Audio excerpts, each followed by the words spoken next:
የከበረ ሰላምታችን በያላችሁበት ይድረሳችሁ የተወደዳችሁ ተመልካቾቻችን እንደምን አላችሁ? የምንገኘው እንግዲህ በ1446ኛው የኢድ አልፈጥር በዓል ላይ ነው።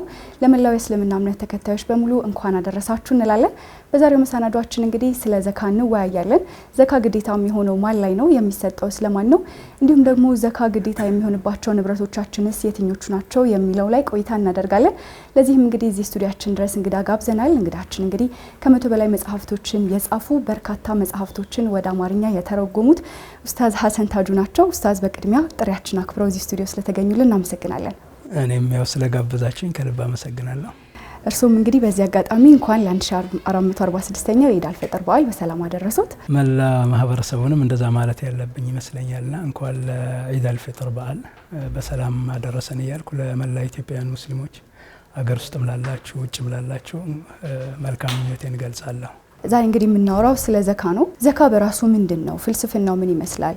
አላማዎችስ ደግሞ ምንድናቸው ከሚለው ጅማሮችን እናድርግ። ዘካ ከቋንቋዊ ትርጉሙ ብናይ ቋንቋዊ ፍቺው ራሱ አላማውን እንድንረዳ ያደርገናል። ዘካ ሁለት ፍቺዎች አሉት። አንደኛው ትርጉሙ ምንድነው? መጽዳት ማለት ነው እና ዘካ የሚያጸዳው ነገር አለ ማለት ነው። በግለሰብ ደረጃ፣ በስነ ምግባር ደረጃ፣ በውስጥ ደረጃ የሚያጸዳው ነገር አለ ማለት ነው። ሁለተኛ መፋፋት ማለት ነው እና የሚያፋፋው ነገር አለ ማለት ነው። ይሄ ትርጉሙ ሰፊ ወደ ጥልቅ የሆነ የሀሳብ ውቅያኖስ ነው ይከተናል ማለት ይቻላል። ዘካ ሰጪውን ያጸዳል፣ ሰጪውን ያፋፋል። ዘካ ተቀባዩን ያጸዳል፣ ተቀባዩን ያፋፋል። ዘካ ማህበረሰብን ያጸዳል፣ ማህበረሰብን ያፋፋልና ሁለቱንም ነገሮች በሶስቱም እናያለን። ለሰጪው መስጠትን ያስለምደዋል። የመጀመሪያ ነገር የሰው ልጅ መረዳዳት አለበት እርስ በርስ። የሰው ልጅ ሲፈጠር አንዱ ደሃ፣ አንዱ ሀብታም፣ አንዱ ያለው፣ አንዱ የሌለው ነው። የህይወት ባህሪ ነው። ይሄን መቀየር አይቻልም ከአዳም ጀምሮ እስካሁን ድረስ እና በሁለቱ መካከል ያለውን ግንኙነት ግን በመስጠትና በመረዳዳት መሰረት ላይ እንዲሆን ያደርጋልና መስጠት በራሱ እንትን ይፈልጋል፣ ልምምድ ይፈልጋል። በጣም ብዙ ትልልቅ ሀብት ያላቸው ሰዎች ትንሽ ነገር ለማድረግ የሚቸገሩበት ሁኔታ እናያለና ለሌሎች መኖርን ያስተምራል። ለሌሎች ስትሰጪ አንቺ ላብሽ ያፈራውን የደከምሽበትን ነገር ለሌላ ስትሰጪ ለሌላም እየኖርሽ ነው ማለት ነው። ዘካ ትልቁ ነገሩ ሰዎች ለሌሎች እንዲኖሩ ያደርጋቸዋል። ዘካ የአላህን ባህሪ ያላብሳል፣ የአምላክን ባህሪ። ነቢዩ ሰለላሁ ዐለይሂ ወሰለም የአምላክን ባህሪ ተላበሱ፣ ተኸለቁ ቢአኽላቂላህ፣ የአምላክን ባህሪ ተላበሱ ብለዋል። የአምላክ ትልቁ ባህሪ ጸጋው ነው፣ ኒዕማው ነው። ለዛ ነው 99 የአላህ ስሞቹ አልረዛቅ የሚል ስም አለው። አልረዛቅ ማለት አልከሪም አለ፣ አልወሃብ አለ፣ ከመስጠት ጋር ከመቸር ጋር የተያያዘ ማለት ነውና እንደውም የዑለሞች በአጠቃላይ አቂዳ ጋር የሚሰሩ ዑለሞች እንዲህ አይነት ስሞችን በአጠቃላይ ሰብስበው ተክዊን የሚል ባህሪ ይሰጡታል። ተክዊን የሚባል በአንድ ቋት ውስጥ አስገብተው ማለት ያላህን ጸጋነት፣ ያላህን ሰጭነት፣ ያላህን ሩህሩህነትና ቸርነት የሚያሳዩ ባህሪዎችን ማለት ነውና የሰው ልጅ በሂደት መስጠት ሲጀምር በአምላካዊ ባህሪ ይሄ የሰው ልጅ ሁለት አካል ነው። እንትን አለው፣ ይሄ ስጋ አለው፣ እስትንፋስ ደግሞ አለው፣ ሩህ የሚባል ነገር አለው። ያ ሞር መለኮታዊ ነው እና የሰው ልጅ ወደ ላይ ወደ መላእክ መሄድ ይችላል ጥሩ ሲሰራ፣ ወደ ታችን መዝቀጥ ይችላል ከእንስሳ በታች። ለቀድ ኸለቅነ ልኢንሳነ ፊ አሕሰኒ ተቅዊም ثم رددناه أسفل سافلين ይሽ ወደ ታችን መውረድ ይችላልና ወደ ላይ እንዲመጥቅ የሚያደርገው ባህሪ አንዱ ቸርነቱ ነው። ሌላ የሹክር ነው ይላሉ። አላህን ምስጋና ያስተምራል። ጸጋ ሰጥቶኛል፣ ጤና ሰጥቶኛል፣ ማመስገን አለብኝ እና ሐምድና ሹክር የሚባል ሐሳቦች አሉ በእስልምና። ሐምድ ማለት በቃል መናገር ነው፣ እንደው ጸጋ ስለሰጠኝ አልহামዱሊላህ ማለት ነው። ሹክር ደግሞ በተግባር ማሳየት ነው እና የገንዘብ ሹክሩ ምንድነው? ለሰዎች መስጠትና ማካፈል ነው። ሌላ ዘካ ቀልብን ልቦናን ከንዋይ ፍቅር ይታደጋል። የንዋይ ፍቅር ብዙ ጣጣ ነው የሚያመጣው በዓለም ላይ። የሰው ልጅ ምናልባት ከገንዘብና ከጾታዊ ጉዳዮች ጋር በተያያዘ ይመስለኛል ህይወቱ ሙሉ የጠቡም የምኑም የሰላሙም የምኑም ምንጩ ያ ነው፣ ሪሶርስ ነው። የጠቡ ሁሉ ምንጭ ሪሶርስ አይደለ? በሀገራት መካከል የሪሶርስ ጉዳይ ነው፣ የመንግስታት ጦርነት ምናምን እና በግለሰቦችም ደረጃና ከንዋይ ፍቅር በጣም ይታደጋል። ምክንያቱም ንዋይን ሰው የደከመበትን ነገር ቦጭቆ ስጋውን ቦጭቆ የመስጠት ያክል ስለሆነ ያው እነዚህ ሁሉ ነገሮች ሲደመሩ ስብዕናን ያበለጽጋል፣ ስብዕናን ያፋፋል፣ ፍቅርንና ትስስርን ይፈጥራል። የሚሰጥ ሰው ይወደዳል፣ ሰዎችን የሚረዳ ሰው የሚንከባከብ ሰው ይወደዳልና ገንዘብንም ከቆሻሻ ያጸዳል ይባላል። ገንዘብንም ከቆሻሻ ያጸዳል ማለት ራስሽ ያመጣሽው ገንዘብ ሰርተሽ ያመጣሽው ገንዘብ ቢሆንም ግን እንከኖች ይኖሩታል በስራ ሂደት የሚያጋጥሙ፣ ያንን እንዲጸዳ ያደርጋል። ገንዘብንም ያፋፋል ይላሉ። ዘካ ሲታይ ቀንሰሽ መስጠት ነው፣ ውስጡ ግን መጨመር ነው ይላሉ። ዘካ የሚሰጥ ሰው ገንዘቡ ይጨመርለታል፣ በረካ ይኖረዋል ማለት ነው። በረካ ይኖረዋል። በረካ የሚባለው ነገር ማይታይ ማይዳሰስ ግን ለገንዘብ አላግባብ እንዳይወጣ ያደርግብሻል። ገንዘብ አንድ ሰው እኮ በሆነ አደጋ እኮ ማአት ገንዘብ ሊያወጣ ይችላል፣ ምጽዋት ትንሽ አልመጸውትም ብሎ ማለት ነው። እና በተለያየ መንገድ የተፈጥሮ አደጋ አለ፣ ብዙ አይነት ነገሮች አሉ እና ከዛ ገንዘቡ እንዲጠበቅ ያደርጋል። በዚህ አጋጣሚ ያው አንድ የሚታወቁ ሰው ነው በእኛ በአባት ደረጃ። አንዴ ጎንደር እንትን የገበያ ማዕከሉ ይቃጠላል። ሲቃጠል እሳቸው መስጊድ ነበሩ፣ ሱቆቹ ተቃጠሉ ተብሎ ይናገራቸዋል እና በጣም ምንም ተረጋግተው ሱና ይሰግዳሉ። ምናረ እየተቃጠለ ነው ንብረት አትርፉ ሲባል እኔ በፍጹም ዘካውን ስላወጣው አይቃጠልብኝም አሉ። እኔ እርግጠኛ ነኝ ዘካውን በደንብ አስቤ ነው ያወጣሁት። የሚገርመው ነገር አላህም ራሱ ያን የእሳቸውን ቦታ አዳነላቸው እና ምን አሯሯጠኝ ሱና ሰግጄ ነው መሄደው ግን ዘካ ምክንያቱም ዘካዬን አውጥቻለሁ። እና እንደዛ አይነት ነገሮች ለተቀባይ ትልቁ ነገር ከዕለታዊ ሀሳብና ጉርስ ነፃ ያወጣውና ለትልልቅ ዓላማዎች እንዲያስብ ያደርገዋል። ብዙ ትልልቅ ሰዎች ብዙ ለሶሳይቲው ማበርከት የሚችሉት ነገር እያለ እውቀት እያላቸው ብዙ ልምድ እያላቸው ግን የዕለት ጉርስ ስጦት ሀሳብ የሚውጣቸው ሰዎች አሉ። እነሱን ያን ነገር እንዲሸፈንላቸው ያደርጋል ማለት ነው እና ወደ ሌላ ጉዳይ ትኩረት እንዲያደርጉ ማለት ነው። ወደ እንትን ይሆናል። መሰረታዊ ያስፈልጎቶቻቸው እንዲሟሉ በመርዳት ከጥላቻና ከምቀኝነትም ይታደጋል። አንድ ሰዎች ሀብታሙ ነው ሌግዠሪ የሆነ ህይወት እየኖሩ ከታች ደግሞ በጣም ምንዱባን የሆኑ ያጡ የሚበሉት ያጡ ሰዎች በሶሳይቲው መሀል ባለ ቁጥር ጥላቻና ምሬት ይፈጠራል። ምናልባት በዓለም ላይ የሚታወቀው የሶሻሊዝም አብዮት ራሱ ከዚህ እንትን እኮ ነው። በጣም ከፍተኛ ደረጃ ያሉ ሰዎች በጣም ደግሞ ድሆች አሉ። በሁለቱ መካከል የሚፈጠሩ ውጥረት አለ። እዚህ በረሃብ ጠኔ ነው ህይወቱን የሚያሳልፈው፣ እዛ ደግሞ ያ ደግሞ ሌግዠሪየስ የሆነ በቀን ሚሊዮኖች መቶ ሺዎች የሚደፋ ነው እና ይሄ ጥላቻ ይፈጥራል። ያ ጥላቻ እሳት ሆኖ ማህበረሰብን ሊያቃጥል ይችላል። ከዛ ይገላግላል እና ለሰጪውም ለተቀባዩም ለማህበረሰቡ ደረጃ ማህበራዊ ዋስትና ነው፣ ኢንሹራንስ ነው። ዘካ ለነዳያን ለነጡ ሰዎች ወይ ደግሞ በእርጅና ወይም በተፈጥሮ ምክንያት መስረተው ማደር የማይችሉ ሰዎች ማህበራዊ ዋስትና ነው የሚሰጣቸው። በተለይ በኋላ አሰጣጡ ላይ ስናወራ የምናየው ነገር አለ፣ እሱ ነው። ሌላ ኢኮኖሚያዊ ጠቀሜታ አለው። ገንዘብ ተከማችቶ ባንክ ውስጥ ተቀምጦ ታስሮ ዝም ካለ በዘካ ያልቃል። 1 ሚሊዮን ብር ካየለሽ በአመት 25,000 ወይም በሚቀጥለው አመት እያለ ይጨርሰዋል። ምን ማለት ነው? የግድ ሰው በዘካ ምክንያት ዘካ እንዳይጨርስበት፣ ለዛ ነው ነብዩ ዘካ ገንዘባችሁን እንዳይጨርስባችሁ አውጡና ተጠቀሙበትና ምን ይሆናል ማለት ነው? ገንዘብ ወደ ኢኮኖሚ ፍሰት ይኖረዋል፣ ይገባል እና ኢኮኖሚያዊ ፋይዳም ይኖረዋል፣ እንዲዘዋወር ያደርጋል። ዞሮ የገንዘብ ዝውውር ገንዘብ ሁሉ ከታሰረ ስራ አይሰራም። የገንዘብ ዝውውር ለኢኮኖሚው ብዙ ጠቀሜታ ነው ያለው እና ዘካ ያንን ያደርጋል። ምርታማነትን የሚጨምርበት ሁኔታ አለ። ሌላ ፍትሃዊ የሀብት ክፍፍል እንዲኖር ያደርጋል። ሪሶርስ ሀብታም አለ፣ ከዛ ድሆች አሉ። በተወሰነ ደረጃ በመስራታቸው የተለየ ተሰጥኦ አላቸው ሀብታሞቹ፣ ማግኘት ያለባቸው የሰራ ያገኛል። ዞሮ ግን ሪሶርሱ የሚጠቀሙት ሪሶርስ መሬትም የሰው ኃይልም ምንም ዞሮ እዛው ያለው የማህበረሰቡን ነው። ስለዚህ የተወሰነ የፍትህ ክፍፍል ያስፈልጋል። እነዚህ ቅድም ያነሳነውን በማህበረሰብ መካከል የሚፈጠረውን እሳት ያረግባል። ሌላ ሶሻል ሪስፖንሲቢሊቲ ይባላል። አንድ ትልቅ ካምፓኒዎች ዝም ብለው ገንዘብ አይሰበስቡም። ማህበረሰቡ ጋር የሆነ ነገር ማድረግ አለባቸው። ማህበራዊ ኃላፊነት እሱን እንዲወጡ ያደርጋል። ሌላ የልመናን ባህል ያክማል። በአሁኑ አሰጣጡ ትክክለኛው የሸሪዓው አሰጣጥ አለ፣ እሱን እናወራለን እና የልመናን ባህል የሚያክምበት ሁኔታ አለ። ለአቅመ ደካሞች እንዳልነው ዋስትና ይሆናል። በማህበረሰብ መካከል መልካም ትስስር ይፈጥራል። ሌላ ከባርነት ነፃ ያወጣል። ድሮ አሁን ለምሳሌ ቅኝ ግዛት ላይ ወይ ባርነት ላይ ያሉ ህዝቦች አንዱ የዘካ ድርሻ ከ8ቱ አንዱ የነሱ ነው። ወፊ ሪቃብ የሚል አለ ቁርአን ውስጥ። ወፊ ሪቃብ ማለት ባርነት ውስጥ ያሉ ሰዎችን በዘካ እና ምናልባት በዑመር ብኑ አብዱልአዚዝ ጊዜ 5ኛው ኸሊፋ ኹለፋኡ ራሺዲን 5ኛው ላይ የሆነ ነገር የሚወራ አለ። ዘካ የሚቀበል እዛ በኺላፋ አስተዳደር ዘካ የሚቀበል ሰው ይጠፋል። አዋጅ ታውጇል። ደሃ የሆናችሁ ባካችሁ ገንዘብ ውሰዱ ተባለ። በቃ የሚመጣ የለም። ከዛ እንደዚህ ከዛ ያላገባችሁ ማግባት የምትፈልጉ ተባለ። የጋብቻ ጣጣውን የማይችል ሰው ይኖራልና እሱም ተጠየቀ፣ አልሆነም። መጨረሻ ላይ ገንዘብ የሚቀበል ጠፍቶ ወደ አፍሪካ መጠው ሰሜን አፍሪካ ምን መጠው ከባርነት ነፃ ሰዎችን የማውጣት ነው። ባሮችን በብዛት ይገዙና ያኔ የባሪያ አሳዳሪ ስርዓት ነበር።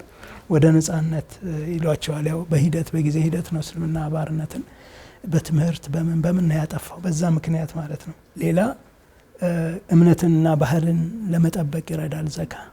ምን ማለት ነው? ፊ ሰቢልላህ ምትል ድርሻ አለቻት። እሷ ዳዋ የማድረጊያ የማህበረሰብን እሴት የመጠበቂያ የማህበረሰቡን ስነ ምግባር የመጠበቂያ ነው። ሌላ ቤተሰባዊ ተቋም ደግሞ መጀመሪያ እንዲመሰረት ከዛ እንዲጠበቅና ቀጣይነት እንዲኖረው ያደርጋል፣ ዋስትና እንዲኖረው ያደርጋል። ዘካ ገንዘብ አንዱ ከሚሰጥበት አንዱ ማግባት የማይችሉ ሰዎች በኢኒሺያል የሆነ እንትን የሌላቸው ሰው መኖር ይችላል፣ ግን መጀመሪያ ይሄ ድግሱ ምኑን አይችለውም። በዛ ምክንያት ከብቻ ተስፋ ይቆረጣል።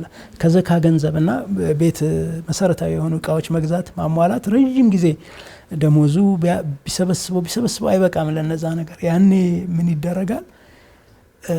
ከዘካ ገንዘብ እንዲያገቡና የመነሻው ይሰጣቸዋል። ለምሳሌ የቤት ኪራይ ሊሆን ይችላል፣ የቤት እቃዎች ይሆናል፣ የሰርግ ወጪዎች ይሆናል፣ ይሸፈኑለታል። ከዛ በኋላ አንደር ኖርማል እንትን ደሞዙ መኖር ይችላል በሚያገኘው ገቢና ማህበራዊ ቤተሰባዊ ተቋምን እንትን የመመስረት እና ዋስትና የማስቀጠል ሚናም አለው። እነዚህ የዘካ ዋና ዋና ሚናዎች ናቸው። እንግዲህ አሁን ዘካ በእስልምና ማዕዘን ውስጥ አንዱ ተግባር ነው። ይህንን ስንል ሁሉም ሙስሊም የሆነ ሰው ሁሉ ዘካ ግዴታ አለበት ወይ ማለታችን ነው ወይንስ ደግሞ በአንድ ሙስሊም ላይ ዘካ ግዴታ ለመሆኑ መሟላት ያለባቸው መስፈርቶች አሉ ወይ? እነዛ መስፈርቶችስ ምንድን ናቸው? ዘካ ያው ከቀድሞም ሀሳብ ጋር ወዲህ እያልን እንድናየው ይሄ የመመጽወት ነገር ሁሉም ወደ ጥያቄሽ እመጣለሁ። የሁሉም ሃይማኖቶች በተለይ ሰማያዊ ሃይማኖቶች ባህሪ ነው ምጽዋት፣ ሰዎችን መርዳት። የሃይማኖት ባህሪው አንዱ ለሌሎች መኖር፣ ለሌሎች መስጠት ነው። ቁርአን ውስጥ የቀድሞ ነቢያትን ሁኔታ ሲገልጽ ምን ይላል? ቀድሞ ነቢያት፣ የድሮ ነቢያት ከነቢዩ መሐመድ በፊት የነበሩ ነቢያት በአጠቃላይ ከምጽዋት ጋር የነበራቸውን ግንኙነት ይናገራል። ለምሳሌ አንድ ቁርአን ላይ ነቢያትን ይዘረዝርና ወጀዐልናሁም አኢመተን መሪ ያድርገናቸዋል፣ የህዱነ ቢአምሪና በእኛ ትእዛዝና በእኛ መለኮታዊ ራእይ የሚመሩ ሰዎች፣ ወአውሐይና ኢለይህም ፊዕለል ኸይራቲ በጎ እንዲሰሩ ነግረናቸዋል፣ ወኢቃሚ ሶላቲ ሶላት እንዲሰግዱ ነግረናቸዋል፣ ወኢታኢ ዘካቲ ምጽዋት እንዲመጸውቱም ነግረናቸዋልና ወካኑ ለና አቢዲን ይላል። እነዚህን ሁሉ ነገሮች በመፈጸም አርአያ ሆነዋል።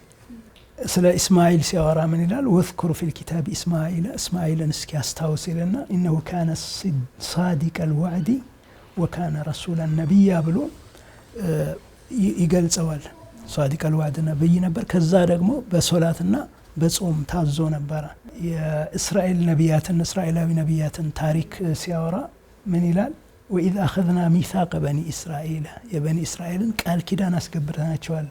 ከኔ በላይ ከኔ ውጭ ሌላ አታምልኩ፣ ወላጆቻችሁን ተንከባከቡ፣ የቲምን ዘመዶቻችሁን ተንከባከቡ ይልና ወቁሉ ሊናስ ሁስነን አንደበታችሁ ጥሩ ይናገር ይልና ወአቂሙ ሶላት ወአቱ ዘካት እነዚህን ቃል አስገብቻቸዋለሁ ይላል። እነዚህ የሁሉም ነቢያት ተልእኮ ነው። የእስልምናውን ዘካ ባህሪያት ስናይ የነዚህን ዘካ አሰጣጥ ባህሪያት ስናይ በምርጫ በግለሰባዊ ህሊና የሚሰጥና መጠኑም ያልተወሰነ ነው።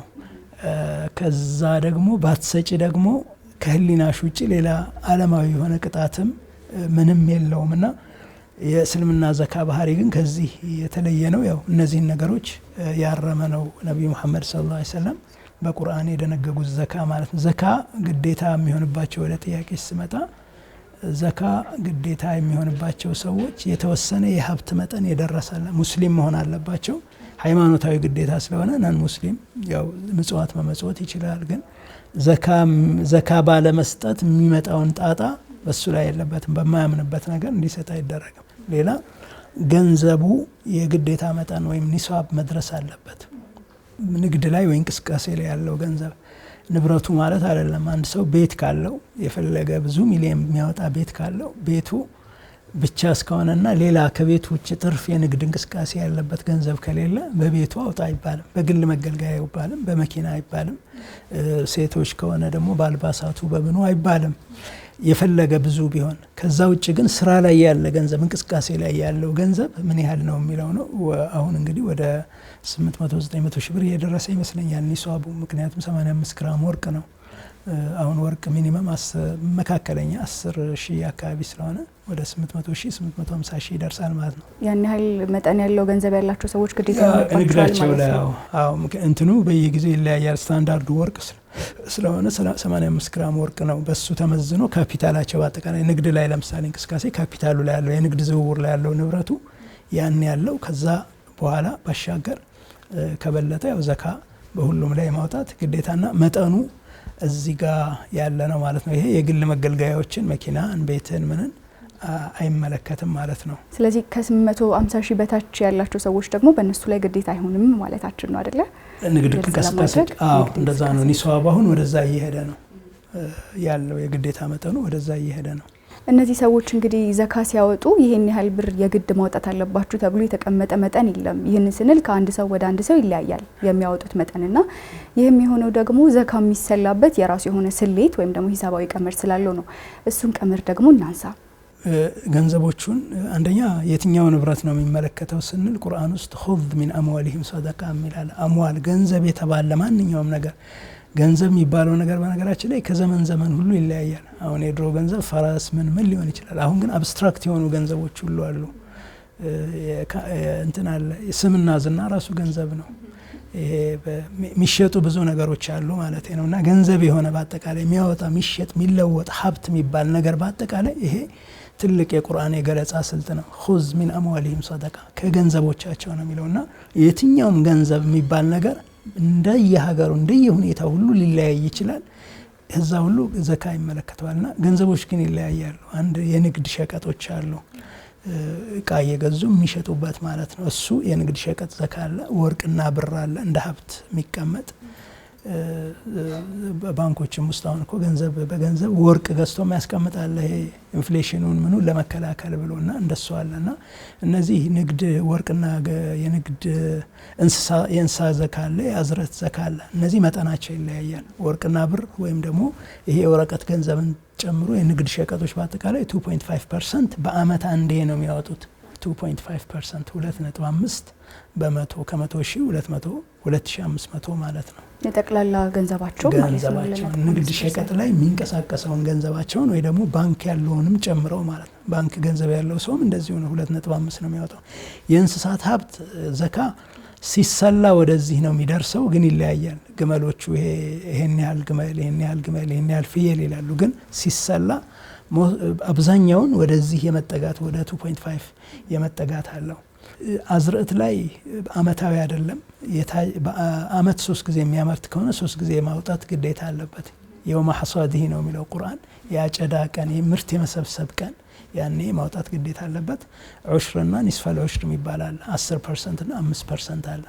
ዘካ በአጠቃላይ ገንዘቦቹን በአጠቃላይ ስንደምራቸው ከ20% እስከ 2.5% ባለው ሬንጅ ውስጥ ነው እንትን የሚለው የሚሰላው ማለት ነው። እና የማዕድን ሀብት ዘካ ወደዛ አካባቢ ነው እንግዲህ ወደ 20% ከፍ የሚሉ ዘካዎች አሉ። ምንም ያለ ምንም ሰዎች ወርቅ አውጥተው ምን ብለው ማዕድናት የሚሰሩ እሱ ከፍተኛ ሊሆን ይችላል። ከዛ ያዝርዕት አለ። ከዛ ንግድ ሸቀጥ ደግሞ ትንሽ ልፋት ስላለው ሌሎችም ስራዎች ላይ ሌላ የሙስተገላት የሚባል ዘካ አለ። ሙስተገላት ማለት አንድን ነገር ከሱ ውጤት የምታገኝበት ነገር ሲሆን ነው። ለምሳሌ ህንጻ ታከራያለሽ። ህንጻው አይደለም ዘካ የሚወጣበት ኪራዩ ውጤቱ ከኪራዩ የሚሰበሰብ ነገር። የሙያ ዘካም አለ። አንድ ሜዲካል ዶክተር ሊሆን ይችላል ወይ ከሙያው ወይም ደግሞ ኢንጂነር ሊሆን ይችላል ወይ አርኪቴክት ሊሆን ይችላል። ከሙያው የሚያገኘው ገንዘብ አለ።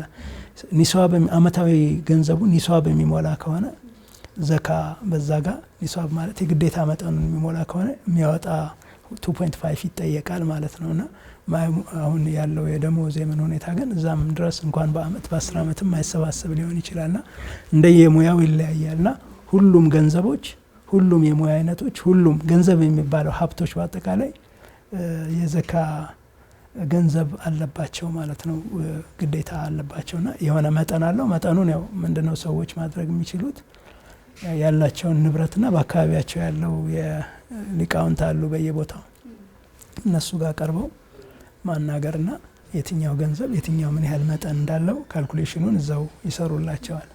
አላህ Subhanahu Wa Ta'ala እንግዲህ በቁርአን ምዕራፍ ተውባ ላይ ዘካ የሚሰጣቸውን ሰዎች ጠቅሶ አስቀምጦልናልና እነዛ ሰዎች ምን አይነት ሰዎች ናቸው? ዘካስ ደግሞ ለነሱ የተገባበት ምክንያት ምንድነው? 8 የሰው አይነቶች ናቸው ዘካ የሚሰጣቸው ሱረቱ ተውባ ላይ ኢነመ ሰደቀቱ ሊልፉቀራኢ ወልመሳኪን ተብሎ ሰደቃ ለድሆችና ለሚስኪኖች ተብሎ ሁለት አይነት ተደርገው ቀርበዋል። ወልዓሚሊና አለይሃ በዘካ ሂደት ውስጥ ስራ ላይ የተሳተፉ ሰዎች ለምሳሌ የዘካ የንጂኦ ይኖርና የንጂኦ ሰራተኞች ሊሆኑ ይችላሉ ተብሎ 8 አይነት አንዱ ወፊር ሪቃብ ወልጋሪሚን ለባለ እዳ ሰዎችን ከባርነት ወይም ከነፃ ለማውጣት ካለባቸው ችግር የሚሉ 8 አይነት ሰዎች አሉ። በዋነኛነት በእኛ ሀገር ላይ ምናልባት 2 ወይም 3 ሊሆኑ ይችላሉ። አንደኛው የድሆች የሚባሉት ፉቀራ የሚባሉት ናቸው። ፉቀራ ማለት ምንም የገቢ ምንጭ የሌላቸው የህብረተሰብ ክፍሎች ናቸው። እነሱ መረዳት አለባቸው። በተለይ ሰርተው ማደር ፈልገው ስራ ያጡ ወይም ደግሞ ሰርተው ማደር የማይችሉ የማህበረሰብ ክፍሎች አሉ። በተፈጥሮ ሊሆን ይችላል፣ በእድሜ ሊሆን ይችላል፣ በበሽታ ሊሆን ይችላል። ሰርተው ማደር አይችልም አንድ ሰው። ቀደም ሲል መሰረታዊ ፍላጎታቸው ማሟላት ያልቻሉ ወይም ደግሞ ሰርቶ እያደረ ግን ገቢው ለመሰረታዊ አስፈልጎቱ ማይበቃው ሊሆን ይችላል። መሰረታዊ አስፈልጎት ማለት ምንድነው ስንል ቤት አለ፣ ልብስ አለ፣ መጠለያ አለ፣ ምግብ አለ፣ ሕክምና አለ፣ እንደገና የልጆች ትምህርት ወዘተ። እነዚህ መሰረታዊ ፍላጎት ተብለው በሸሪዓው የሚገርም ነገር ከ1400 ዓመት በፊት የተደረደሩ ነገሮች የተዘረዘሩ ነገሮች ይደንቃሉ። እና ኢቭን ጋብቻ መሰረታዊ ፍላጎት ነው ይላሉ። አዎ ከመሰረታዊ ፍላጎት ምክንያቱም የሰው ልጅን ቀጣይነት የምታረጋግጪው ጋብቻ ከሌለ ደግሞ ያው ማህበራዊ ብክለትም ይከሰታል። በዛ ምክንያት ጋብቻ ከመሰረታዊ ፍላጎት ነው ተብሎ ተቀምጠዋል ማለት ነው። የተዘረዘሩ ነገሮች አሉ። እነዛን ማሟላት የማይችሉ ገበያቸው እንደዛ ያልሆነ አሁን በአሁኑ ሰዓት ደሞዝተኛ ሆኖ ደሞዙ ለቤት ኪራይ አይበቃውም፣ ልጆቹን አያስተምርበትም፣ ለጋብቻ ጣጣ አይበቃው። እነዚህ ነገሮች መሰረታዊ አስፈልጎትና ሚስኪንና ፈቂር የሚባሉት እነዚህ ናቸው። ለዛ ሁለቱን ለይቶ ነው ምንም ገንዘብ የሌላቸው ምንም ገቢ የሌላቸው ወይም ገቢያቸው የሚመጥናቸውን ህይወት እንዲኖሩ የማያደርጋቸው ሌላ እንትኖች ባለ እዳዎች ለምሳሌ እኛ ጋር ባለ እዳ በሆነ መንገድ እዳ ይገባና አንዳንዴ የማህበረሰብ እዳ የሚሸከሙ አሉ። በአንዳንድ ባህሎች ሰዎችን ለማስታረቅ እዳ ይሸከማሉ። በገንዘብ ይጣሉና ወደ መገዳደል ይደርሳሉ። ሲደርሱ በቃ ያኛው የለብኝም ገንዘብ ይሄን ያህል አይሆንም ይላል፣ ያኛው ደግሞ ይሄን ያህል ነው ይክፈለኝ ይላል። ይጣላሉ እና ወደ መገዳደል ወደ ደም መፋሰስ ሲሄድ ኃላፊነት ወስዶ አንድ ሰው በቃ ሁለታችሁ ታረቁ እዳውን ላንተን ከፍላለሁ ይላል እና ከዛ በኋላ ሂዶ ይለምናል። እንዲህ ባህሎቻችን ላይ ያለ ሂዶ ለራሱ አይደለም እንዲህ ነው ሰው እየተጋደለ ነፍስ ሊጠፋ ነው ባካችሁ ስጡኝ ይላልና ያ ጋሪሚ ለባለ እዳ የማህበረሰብ እዳ አለ ወይም ደግሞ የግለሰብ እዳ አለ። በሆነ ምክንያት ይበደርና ይጠፋበታል በአደጋ እና ለአደጋ ዋስትና የሚሆኑ ሁኔታዎችን መፍጠር እና እነዚህ አጠቃላይ 8 ናቸው። በዋነኛነት ግን ከኛ ሀገር ላይ እነዚህ ናቸው ትልቅ ሚና ያላቸው። እብን ሰቢል የሚባል አለ የጎዳና ተዳዳሪ ማለት ነው። እነሱንም ከጎዳና ለመሸከፍ የሚሆኑ ነው። እነዚህ አጠቃላይ 8 እና ዘካ ላይ የሚሰሩ ሰዎች ደግሞ ተቀጥረው ደሞዝ ማግኘት አለባቸው። የሚገርም ነገር የኤንጂኦዎች አሁን መንግስት 37 እንዲባሉ ህጎች ይወጣሉ። ከምታመጡት ገንዘብ 30% ለማኔጅመንት 70% ደግሞ ለህዝብ አድርሱ። ምክንያቱም የሚመጣው ገንዘብ ለድሃ ተብሎ የሚመጣው ገንዘብ በአብዛኛው በማኔጅመንት በነዳጅ በምን በስብሰባ ያልቃል። በዛ ምክንያት እንዲህ አይነት ህጎች የሚወጡበት አለ። አንድ ግራሃም ሃንኮክ ይመስለኛል ሎርድስ ኦፍ ፖቨርቲ የሚል አንድ መጽሐፍ አለ። ሎርድስ ኦፍ ፖቨርቲ ከነዚህ ጋር የተያያዘ ነው። በድሃ ለድሆች እንትን ማኔጅመንቱ የሚበላው አለ በቃ ገንዘቡን። እስልምና የሚገርም ነገር ከዛሬ 1400 ዓመት ማኔጅመንት ኮስቱ ከ12.5% መብለጥ የለበትም ተብሎ ተወስኗል። ይሄ ኢማም ሻፊዒ ነው። ምክንያቱም ከ8ቱ አንዱ ነው፣ 1/8 ብቻ ነው። ወልዓሚሊና አለይሃ ማለት ዘካም ማኔጅ ለማድረግ ማለት ነው። እና ከ12.5% ማነስ እንጂ መብለጥ የለበትም ተብሎ ኦልሬዲ እንትኑ ጣሪያው ተዘግቷል ማለት ነው። ይሄ የሃይማኖቱንም የሃይማኖትን የመሩትንም ሰዎች አስተዋይነት የሚያሳይ ነውና ዘካ በዚህ መልኩ ነው ለነዚህ የህብረተሰብ ክፍሎች ነው የሚሰጠው። መልካም እንግዲህ አሁን ዘካ ግዴታ የሚሆንባቸውን ሰዎች አነሳን። እነዚህ ግዴታ የሆንባቸው ሰዎች ደግሞ ለማን ነው መስጠት ያለባቸው የሚለውን ተመለከትን። አሁን ደግሞ እንዴት ነው የሚሰጠው? ያሰጣጡ ሂደት እንዴት ነው የሚለውን እንመልከት። ዘካ በሁለት መንገድ ነው የሚሰጠው በታሪክ። አሁን ሶስተኛ መንገድ አለ። እስልምና ብዙ እውቅና አይሰጠውም። ያው ከግንዛቤም ከምንም የተነሳ ነው። ሁለት መንገድ ነው። አንደኛ የአመት ዘካ የሚባል አለ። ሁለተኛ የእድሜ ልክ ዘካ የሚባል አለ። የአመት ዘካ ማለት አንድ ሰው ደሃ አመቱን ሙሉ የሚያስፈልገው የወጪ መጠን ተሰልቶ መሰረታዊ ፍላጎቱን ለማሟላት የሱን የሚያክል የሚሰጥበት ነው። የእድሜ ልክ ዘካ ደግሞ እድሜውን በሙሉ ከልመና እንዲወጣ የሚያደርገው አሰጣጥ ነውና ሰይድ ዑመር ኢብኑ አልኸጣብ እንትን ነው ፊሎሶፊ ነው ይሄ የእድሜ ልክ ዘካ የሚባለው ነገር። ሰዎች ዘካ ሲሰጡ ሀብታም አድርጓቸው ተመልሰው የዛሬ አመት እናንተ ነው የሚለምኑ መሆን የለባቸውም። እና ዑለሞቹ ሊቃውንቶቹ በሁለት መንገድ ይከፍሉታል።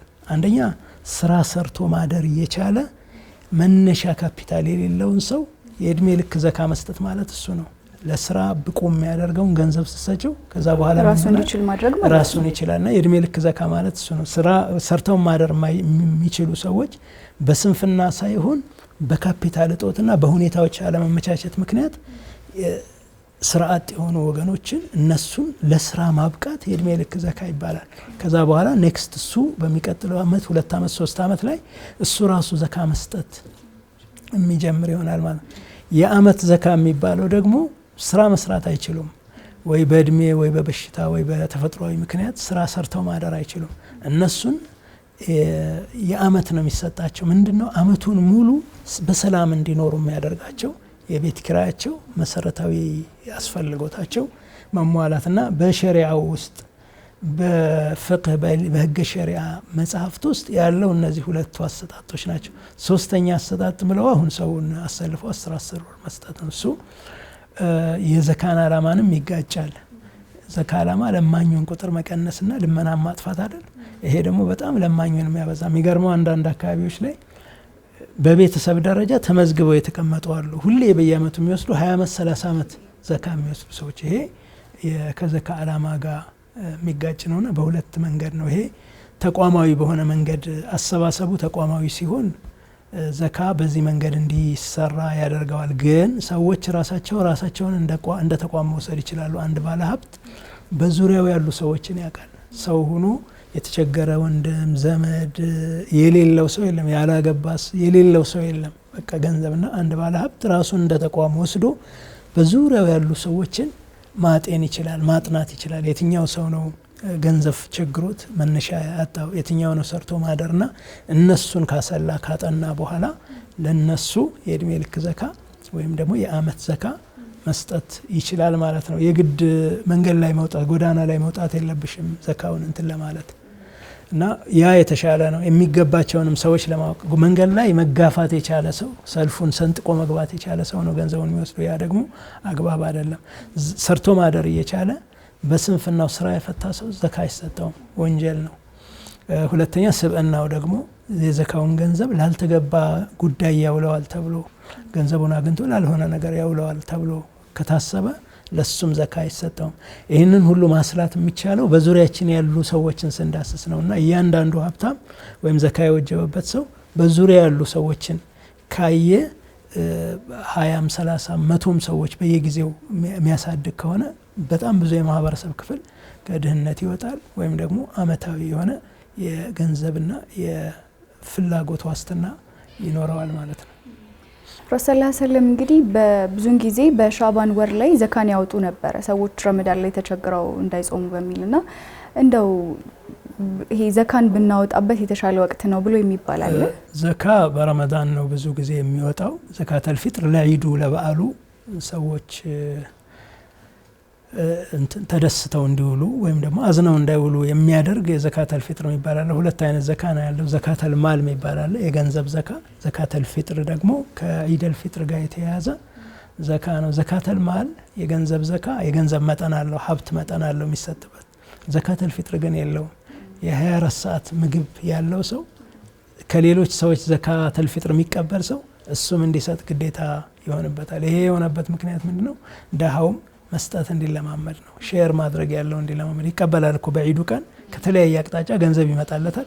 እሱ ደግሞ ከመጣችለት የተወሰነችዋን 5% ወይም 10% እንዲያወጣ ይደረጋል። ያ መስጠትን ለሀብታም ብቻ ያደረገው ማን ነው? ድሆችም እኮ እርስ በርስ መረዳዳት አለባቸው። ያን ስሜት ይፈጥራል ማለት ነውና የዘካ የሚሰጥበት ጊዜ ብዙ ጊዜ ረመዳን ነው። ረመዳን የሚያደርገው ሰው ምንድነው የሚያሰላው? በረመዳን የሚያደርገው የረመዳን የሚሰሩ በጎ ስራዎች ሁሉ በብዙ ጥፍ ስለሚባዙ ነው። በነገራችን ላይ ዘካ የሚሰላው አመታዊ ስሌቱ በጨረቃ ወር ነው። ጨረቃ ወር ከፀሐይ ወር 11 ምናምን ቀን ይጎላል። 2.5% የሚመጣው በዛ ነው።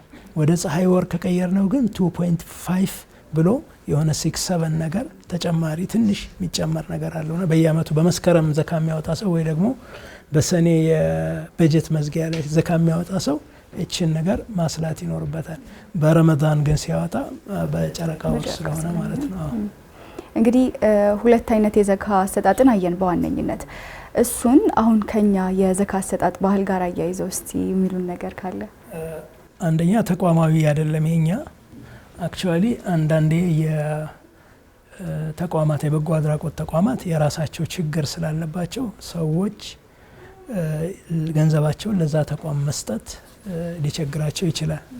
የእምነቱም የምንም ጉዳይ ስላለ የመጀመሪያ ምንድነው ታማኝ የሆነ ህብረተሰቡ በትክክል ከማኔጅመንት ኮስቱ ውጪ ያለውን ነገር 12.5% ያልኩት ከዛ ውጪ ያለውን ለተደራሹ ማህበረሰብ በትክክል አጥንቶ የሚሰጥ ተቋም መፍጠር ያስፈልጋል። ያ ካልተፈጠረ ግለሰቦች ራሳቸውን እንደ ተቋም መቁጠር ይችላሉ። ከዛ በኋላ በሁለቱ መንገድ ከድህነት ሙሉ በሙሉ ሊያወጣ በሚችል መንገድ አንድ ትንሽ ባለሀብት በየአመቱ 10 ሰዎች ከድህነት ቢያወጣ ከባድ ነው። በ10 አመት 100 ሰዎችን እነሱ ደግሞ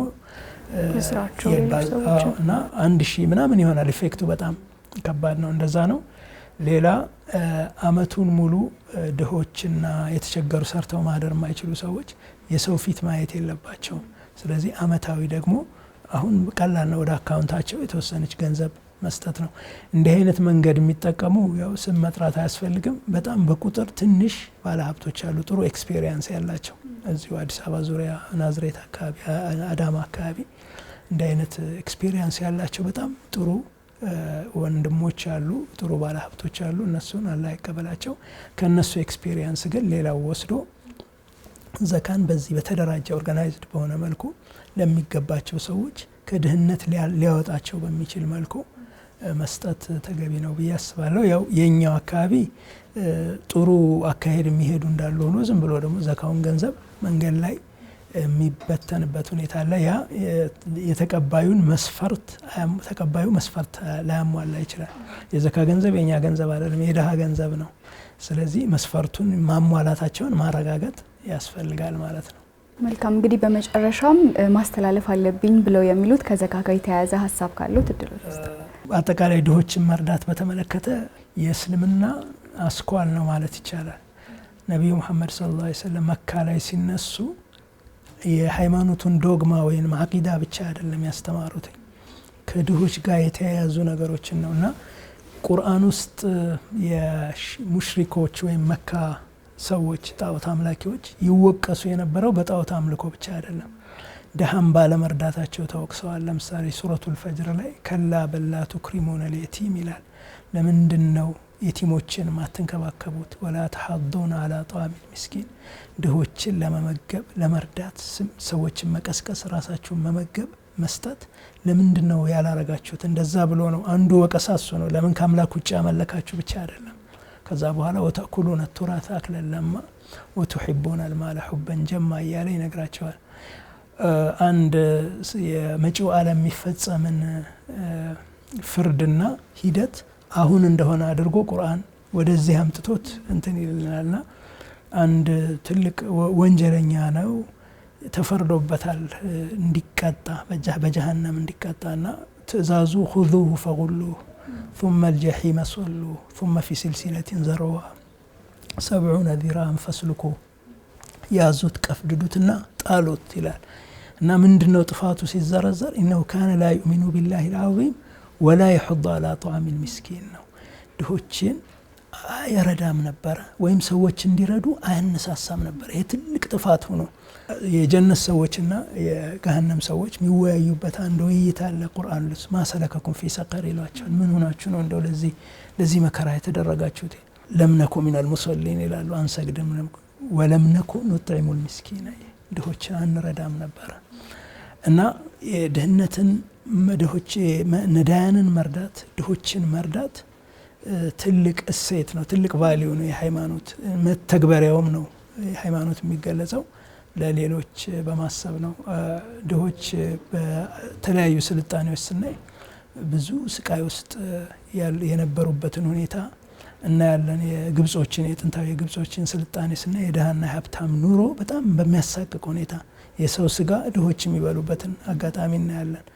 የእንስሳ ስጋ የውሻውን ምኑንም እንትን የረሃብ ጠኔ ውስጥ ገብቶ ባለሀብቱ ደግሞ በጣም ይሄ የባቢሎንም የሮማውያንንም ስልጣኔ ብናየው እንደዛ ነው። ሰው ለሰው ማይተዛዘንበት ምናልባት አንዳንድ ልቦለድ መጽሐፎች የስቃይን መጠን የሚያሳዩ አሉ። ዝም ብሎ በተለያየ ዘመን የነበሩትን አንድ ዝም ብሎ ምንዱባን የምትለው እንትናለች መከረኞች የምትል አንድ ልቦለድ ወደ አማርኛ ቪክቶር ሂጎ ይመስለኛልና እሱ ውስጥ ያለው ስቃይ የእውነት በጣም በጣም ይሰክካል። በእኛ ደግሞ ያው ፍቅር እስከ መቃብርን በጭሰኛውና በባላባቱ መካከል የነበረው የኑሮ ልዩነትና ዘካ እነዚህን ነገሮች የሚያጠብ ነው። ወይም ምጽዋቱ እነዚህን ነገሮች የሚያጠብና በማህበረሰብ መካከል ሰላም እንዲኖር የሚያደርግ ነው።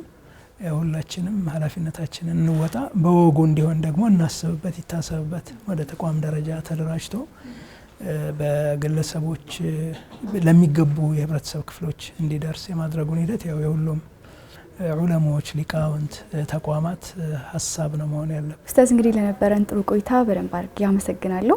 በሌላ ዝግጅት ድጋሚ እንደምንገናኝ ተስፋ አደርጋለሁ። ተመልካቾቻችን እንግዲህ ከኡስታዝ ሀሰን ታጁ ጋር የነበረን ቆይታ የተከታተላችሁትን ይመስል ነበረ። በቆይታችን እንግዲህ ዘካ ምንድነው፣ ግዴታ የሚሆነው ማን ላይ ነው የሚለውንና ተያያዥ ሀሳቦችን ስንወያይ ቆይታ አደረግን። ቆይታችሁን ከኛ ጋር ስላደረጋችሁ እናመሰግናችኋለን። በድጋሚ እንኳን ለ1446ኛው የኢድ አልፈጥር በዓል በሰላም አደረሳችሁ እንላለን። በእኔ በኩል ፕሮግራሚን ጨረስኩኝ። ከቀሪ የኤንቢሲ ፕሮግራሞች ጋር ቆይታችሁ እንድታደርጉ እንጋብዛችኋለን።